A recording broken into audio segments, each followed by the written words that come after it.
Hey everyone, and welcome to this explainer. Today, we're going to deconstruct something called the Architect of Defiance. We're looking at a super fascinating piece of source text. I mean, it's incredibly concise, literally just a handful of sentences. But we aren't going to treat this as just some simple creative writing prompt. Instead, we're looking at it as a literal architectural schematic for motivation.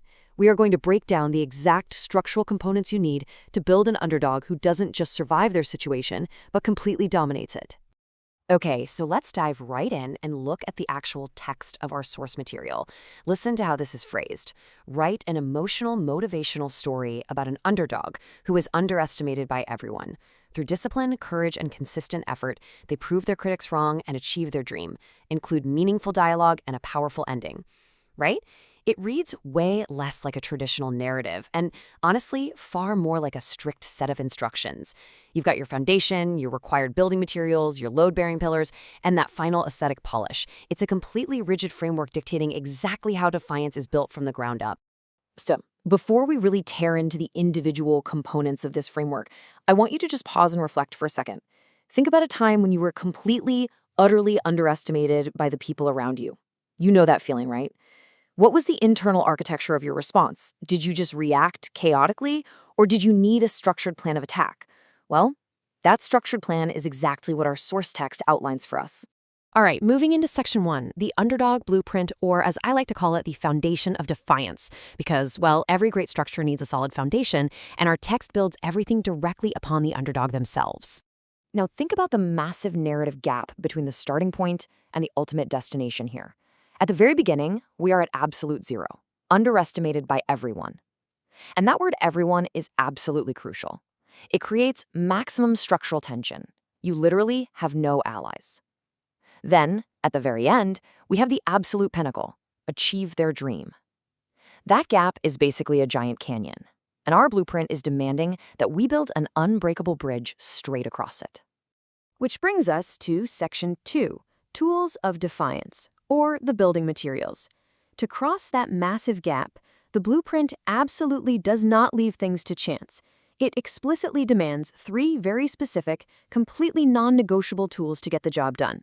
The source text essentially builds an underdog's engine, and what's kind of funny is how it treats these deeply subjective, messy human emotions as perfectly balanced, quantifiable raw materials. It doesn't say you need a ton of courage and just a little bit of discipline. No, it lists them as equal pillars, literally a perfect split.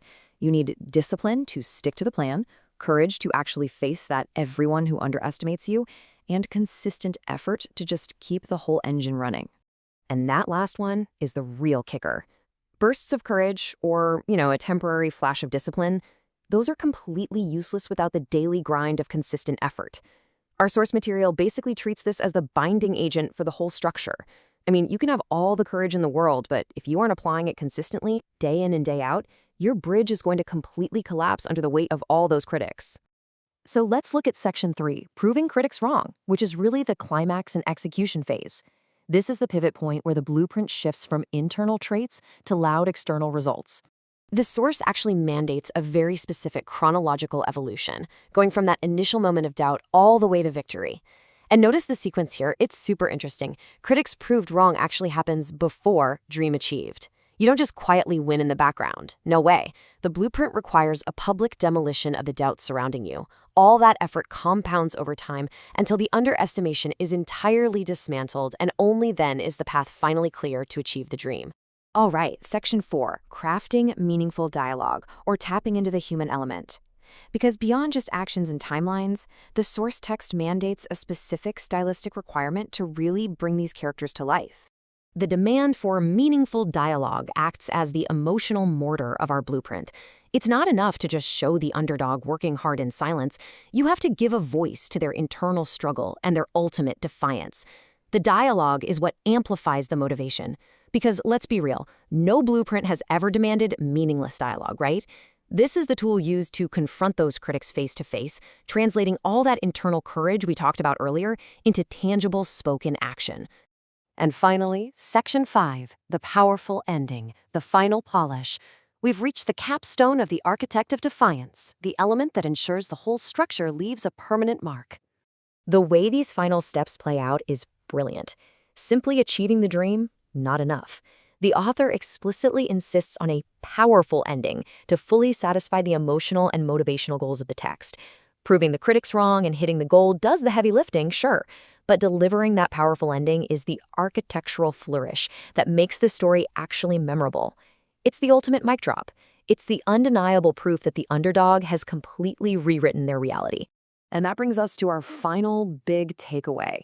As we've decoded from this incredibly brief but super dense source text, the true architecture of defiance isn't just about a quiet, personal success. It is deeply, intrinsically tied to the friction of proving the world wrong. So I'll leave you with this. If you were to step up and become the architect of your own defiance right now, utilizing that exact blend of discipline, courage, and effort, who are the critics you would prove wrong first?